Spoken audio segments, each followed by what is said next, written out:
नमस्कार दोस्तों, आखिर कर्ण और मेघनाद में कौन सबसे ज़्यादा शक्तिशाली?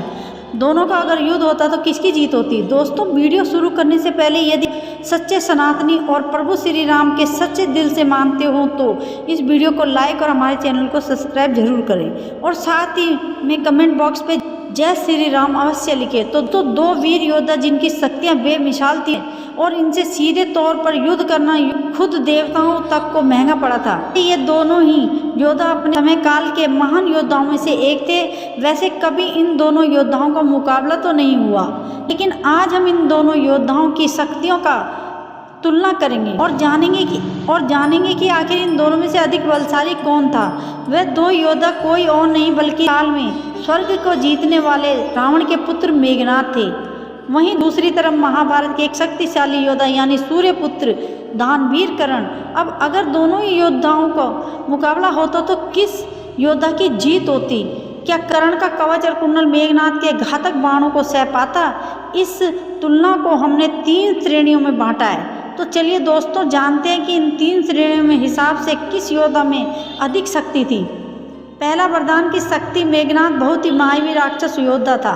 उसे एक नहीं अनेक वरदान प्राप्त थे। 12 वर्ष की आयु होते होते मेघनाद ने अपनी कुल देवी निकुलम्बा के मंदिर में अपने गुरु शुक्राचार्य से शिक्षा लेकर कई सारी सिद्धियां प्राप्त की थी। कहते मेघनाद ने मौन व्रत धारण करके कई साल बिताए और इसी से उन्होंने भगवान शिव के दर्शन भी किए। भगवान शिव ने उन्हें कई सारे अस्त्र शस्त्र, दिव्य शक्तियां, तांत्रिक विद्या और मायावी शक्तियां प्रदान की थी।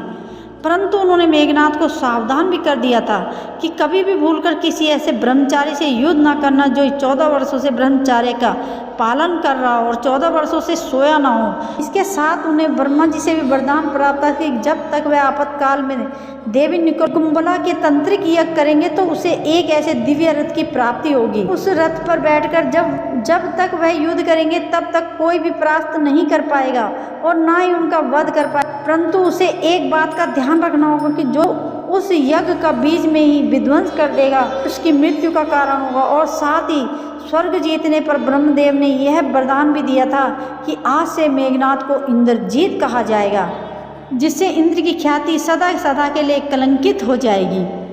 वहीं अगर हम सूर्यपुत्र कर्ण की बात करें तो जन्म से सूर्यपुत्र कर्ण के शरीर में कवच और कुंडल थे जो उन्हें उनके पिता सूर्यदेव से प्राप्त हुए थे। कहते हैं कवच और कुंडल अवैध शक्ति से शक्तिशाली योद्धा भी कवच को तोड़ने में असक्षम थे। वहीं कुंडल कर्ण को फुर्तीला और युवा बनाए रखते थे। दरअसल कवच और कुंडल दोनों को अमृत से निर्मित था, जिससे कर्ण को युद्ध में सीधे तौर पर हरा पाना बिल्कुल भी नामुमकिन था। आधार पर युद्ध हो तो इसका युद्ध बड़ा भीषण होता और यकीनन मेघनाद अपने तांत्रिक और मायावी शक्तियों के बल पर कर्ण मूर्छित अवश्य कर देते। कर्ण का वध संभव तो नहीं हो पाता, लेकिन मेघनाद के साथ मायावी शक्तियों के युद्ध में कर्ण को कवच और कुंडल भी नहीं बचा सकते थे और इस तुलना में मेघनाद की जीत होती। दोस्तों, दूसरा अस्त्र है दिव्य अस्त्र। इसके बारे में दोस्तों हम अगले भाग में जानेंगे। जो भी हमारे चैनल पर नए हो तो चैनल को सब्सक्राइब करें, वीडियो को लाइक करें, बेल आइकन को दबाना न भूलें ताकि इसका जैसे ही अगला भाग आएगा तो उसका नोटिफिकेशन आपको सबसे पहले मिल सके। थैंक यू सो मच दोस्तों।